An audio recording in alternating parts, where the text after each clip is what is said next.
and good evening. I'm Melisa Idris. Welcome to Consider This. This is the show where we want you to consider and then reconsider what you know of the news of the day. There are more forcibly displaced people around the world today than in any other time in modern history. And the gaps in the responses to these humanitarian crises are widening. Now, from Gaza to Sudan, where ongoing conflicts have driven millions to the brink of survival, humanitarian aid is increasingly under threat. So joining us on the show today to discuss this further, I have Christopher Lockyear, who is the Secretary General of Médecins Sans Frontières, who also known as Doctors Without Borders. Christopher, thank you so much for being on the show with me today. I mean, you have spent, I think, is it 2 decades in the field, the humanitarian field now? Yes, that's right. And from your early days as a water and sanitation engineer in Darfur to directing global operations in some of the world's most challenging crisis zones. So I want to talk to you a little bit about what you've observed about the nature of humanitarian crises. Have they evolved over the years? Are crises becoming more prolonged, more complex? What have been your observations? Well, Melissa, I think that's a great question to start with. I think what we're seeing at the moment is a multiplicity of crises. I think we are seeing an increase in conflict around the world, and I think that's compounded by the climate crisis that we're seeing as well. And so I think we are seeing conflicts that last longer, but at the same time, as you were saying in your introduction, that gap between the needs of the people and the humanitarian assistance that we are trying to provide as MSF, but also as a humanitarian community more broadly, is becoming greater. Right. And I think that's a really interesting question to try and answer. I think that as to why that is the case. I think it's hard to reach people in a lot of cases because of security issues or because of blockages related to the authorities, the actual governmental authorities in various contexts, or the de facto authorities led by opposition groups. In all cases, it's a struggle to reach the people that we want to serve. I think we're also seeing a criminalisation of humanitarian assistance and aid. We see an increase in number of aid workers killed. There's been over 300 in Gaza over the last year, including 8 of my own colleagues. And being able to try and get accountability for that is incredibly difficult. And so I think we're operating in a bit of a vacuum of accountability, sort of an impunity, if you like. And I think that's manifesting in a variety of ways. Humanitarian work and medical work in particular is specifically and explicitly protected under international humanitarian law, and we're seeing that is not being upheld, and when violations to international humanitarian law happen, those who are committing these atrocities are not being held accountable as a result. I mean, the criminalization of humanitarian aid, I want to talk to you about that. A few days ago, Israel passed a law to ban UNRWA from operating inside Israel, which is essentially criminalizing humanitarian aid. Absolutely, I wanted to talk to you about this, whether you have seen this ripple effect to other humanitarian work in Gaza, and how has this impacted MSF's own work? Yeah, I mean, it's definitely a criminalization of aid. It's also, I would say, an attack on global institutions. This is a UN-mandated organization. It's mandated by the UN General Assembly. And I would say it's more than a ripple effect. If it's implemented, it will be a catastrophe for humanitarian assistance in the Gaza Strip. The UNRWA provide a vital lifeline for Palestinians in Gaza, the West Bank, East Jerusalem.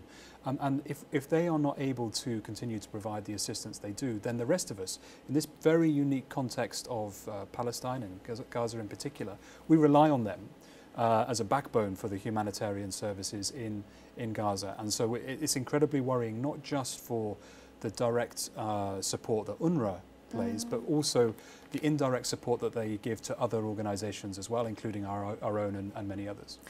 But what does that mean for the future of aid? I do wonder whether when governments can start criminalizing, I mean, this flies really in the face of the International Court of Justice, the order for Israel to ensure sufficient humanitarian assistance.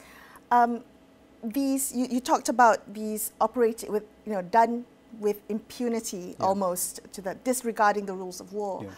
What does that mean for the future of humanitarian aid? How are people in this field thinking about this? If humanitarian assistance is being politicized in this manner, being criminalized in this manner? Yeah. I mean, it's a very, very dangerous precedent to set. If it can happen here, blatantly, flagrantly in front of the eyes of the world, and that's not challenged. I mean, thankfully, a lot of international organizations, the UN, and a lot of states have condemned this decision. Now they need to take it further and make sure it's not implemented. But it's an important precedent for the world as a whole, and it's also but fundamentally and crucially in the short term, it's a very concerning development for the people of Gaza. As you say, back in January, the International Court of Justice made several orders to Hamas, yes, on one side, and Israel on the other, to ensure that there was, and towards Israel, ensure that there is the protection of civilian life in Gaza, which has not been obeyed, because we see that the catastrophic number of civilians killed increasing by the day, but also, amongst others, to ensure that humanitarian assistance can pass freely into Gaza. And very clearly, this is another contributing factor to blocking aid, if nothing else. Have you ever seen anything like this in your time as in the humanitarian field? I mean, every humanitarian crisis is complicated, unique, and disastrous by definition. But I think what we're seeing in Gaza is a population who are cut off. You know, they've been under a de facto siege for many years. That siege has tightened, particularly if you look at North Gaza at the moment, which is incredibly worrying. And uniquely, the people of Gaza can't flee. They can move around within Gaza, but they can't escape. They can't escape it. They're within this small slither of land against the sea, and they have been bombed repeatedly for well over a year now. So it is particularly uniquely horrible. Can you just give us a sense of what you're most concerned about in terms of medical humanitarian response in Gaza? It's been more than a year. We've had multiple MSF representatives talk about their work there, but from a bird's eye view, in terms of global operations and seeing the scale of this man-made humanitarian crisis, what are you most concerned about? The biggest concern is that it's not enough. So we are trying to provide, well, we are providing medical assistance. We've got a couple of field hospitals and a clinic. There are other organizations running medical support as well. There are other organizations trying to provide other types of support. But it's really a drop in the ocean compared to what is needed. And so I am worried simply about the scale of humanitarian assistance being able to get into Gaza. But it's also important to realize that it's not just about bringing things into Gaza. If you're running a medical operation, it's about being able to have medical staff who are safe enough, fed enough, slept enough to be able to treat people, who are not excruciatingly worried about their own families. And our staff are. They're trapped. There's nowhere safe in Gaza on a daily basis. So what we're really seeing is a very minimal life-saving humanitarian action in Gaza at the moment. So I have a huge worry that it's simply not enough. The consequences of this, though, going forward, are going to be huge for generations to come. We're going to have a generation of people with physical disabilities, but we're also going to have a generation or several generations of people who are going to be suffering the psychological impacts of this war. The mental trauma that is in and happening in Gaza and being compounded on a daily basis is really catastrophic. You mentioned at the start of our conversation that many humanitarian workers have been killed in this war, genocide, if I may use the word. When we think about how this particular war has changed perceptions of safety of local humanitarian workers, what do you think about that? There's been this long narrative of it's been a tragic error or it's a regrettable incident, and that's come up from the Israeli government. But how do people within the humanitarian field feel about their colleagues dying and being targeted? Well, frankly, I reject the notion of regrettable incidents in this case. I'm very sad and very angry about what is happening. It is an incredibly dangerous place for us to be able to work. A lot of our staff, though, can't leave. They don't have the choice to not be present, and they want to continue to work in Gaza. I think this is a real challenge for the world. It's a challenge to humanitarian organizations also, to say, how do we seek accountability for our staff here? We can't allow this to continue without follow-up, without understanding what is happening. And that's a real challenge for all of us. And if we don't follow that accountability in Gaza, what questions does it mean for other contexts as well, for other countries? And we must ensure that if we are working with people and putting people in that danger and facilitating to them to work, it's also our obligation as an organization, but also the international community's obligation to then follow up and ensure that there is accountability when these tragic incidents occur. So what next? I mean, you clearly want to protect your team, but there's no guarantee in times of crisis. So how do you think about it as the Secretary General? Well, I look at it in terms of what tools there are to us, what levers there are to us in terms of accountability, and what mechanisms are there in terms of justice that we could apply or potentially apply in this context and in any context. So firstly, in every time there is an incident, we follow up and ask people, can you tell us what happened here? Can you tell us if you think you were involved, why you were involved, what happened, what failings were there? And if we don't get those answers, we then continue and seek other mechanisms to try and find those answers. Right.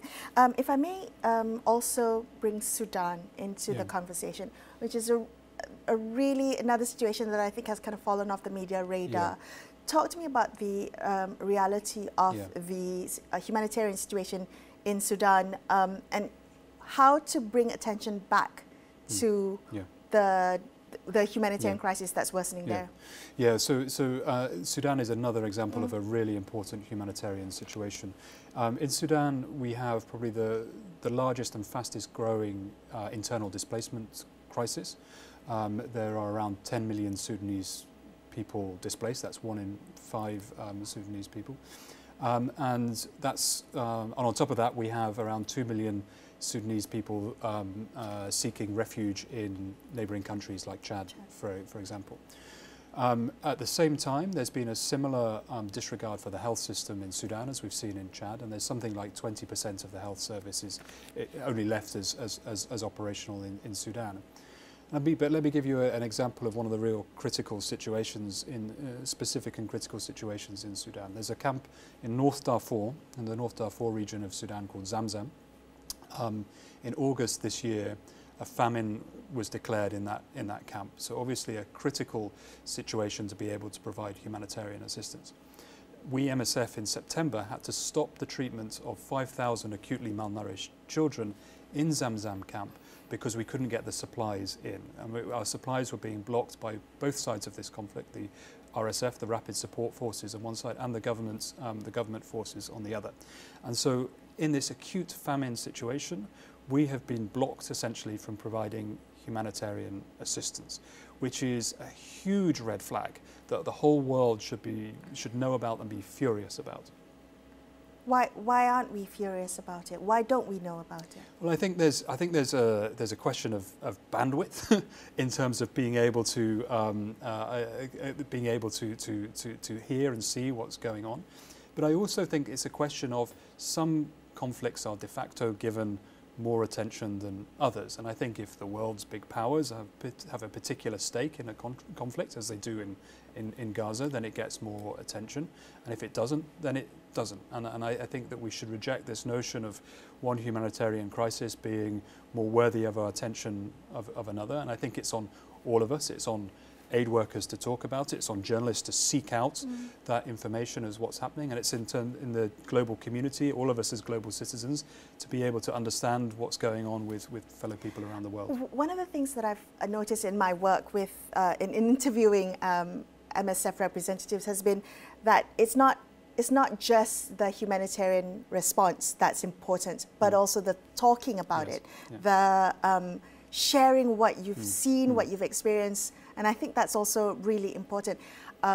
talk to me about that ethos of MSF and why you feel as humanitarian workers advocacy is such a central role to what you do.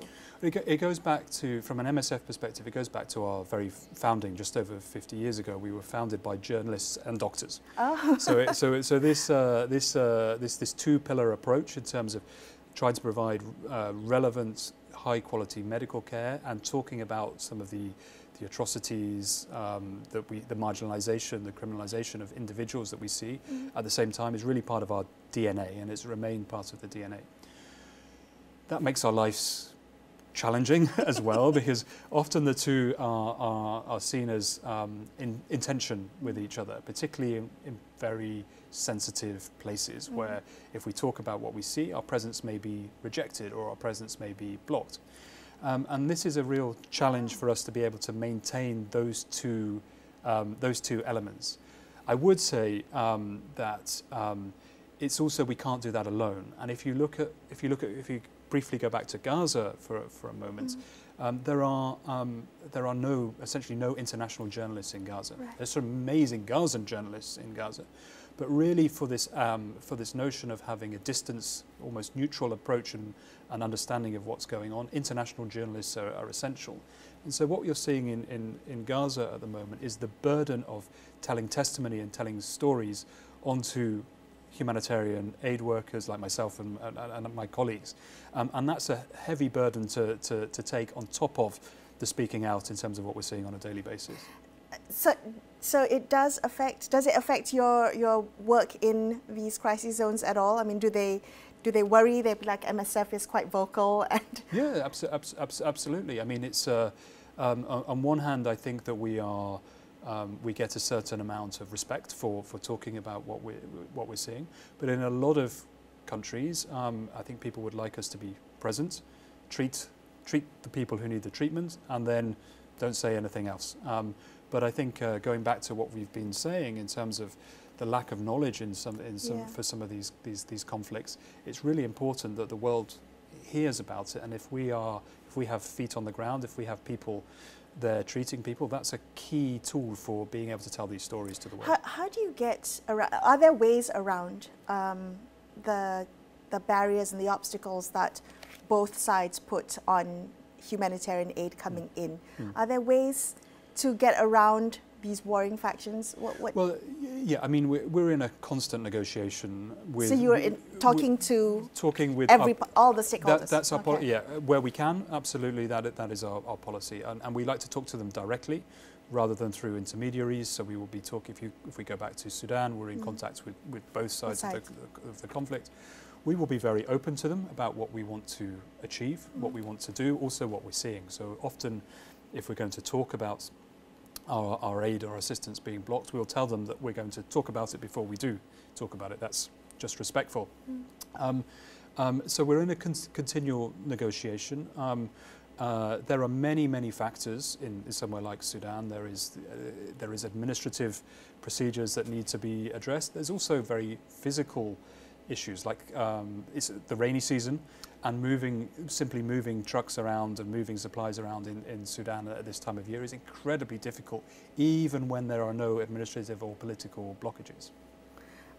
Let's talk about Myanmar, because the violence has been intensifying in the Rakhine state. Yeah. The Rohingya are once again vulnerable, I think made vulnerable once again, caught in the crossfire. Yeah. Talk to us about the urgency of the situation there. Yeah, you're right. I mean, the Rohingya in Rakhine and elsewhere in Bangladesh, for example, remain an incredibly vulnerable and unrepresented population. And I think we've seen an uptick in their vulnerability and the violence they've been facing since 2021.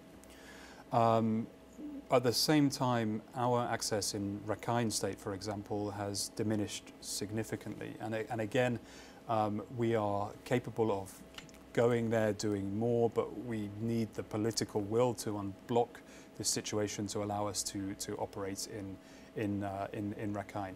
So we are seeing, there was something like we have done less than 20% of the consultations this year than we did 2 years ago, something like 13%. Okay. And so that's a really dramatic, for one of the major healthcare providers, one of the formerly major healthcare providers in Rakhine State, that's a significant drop-off in terms of the patients that we're able to see and treat. And we see the effects of what is happening in Rakhine in our programs in Bangladesh. We see an increasing number of people moving from Myanmar to Bangladesh. And we see in Malaysia, for example, speaking to patients in our clinic in Butterworth in Penang, we are seeing and hearing more stories of people who have been fleeing, being assaulted on the way with both physical and sexual assault as they've been travelling. So this is another example of a humanitarian crisis which is not getting the world's attention and dramatically needs it. Yeah, particularly in this region, I think there's a lot of, as you say, there's a lot of focus on Gaza, rightfully so, yeah. But we often forget that in our backyard, in our neighborhood, there is also a worsening humanitarian crisis that has been protracted now over a number of years. Yeah.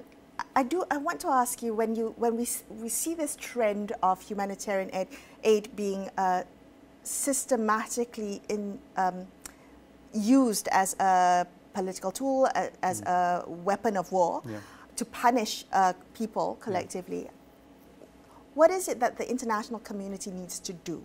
Yeah. Because we're watching at home and we think we're helpless to change the situation, change the narrative. Yeah. What is it that we're seeking for the international community to do? Well, I think there are two things here which operate in the same environment, but are quite distinct. We humanitarian workers are not in a position to solve these crises. We don't have the political capacity, it's not our job, we don't have the mandate, it's not our skill set. Right. We're there to provide assistance to people, be that medical, be that food, be that education, whatever the organisation.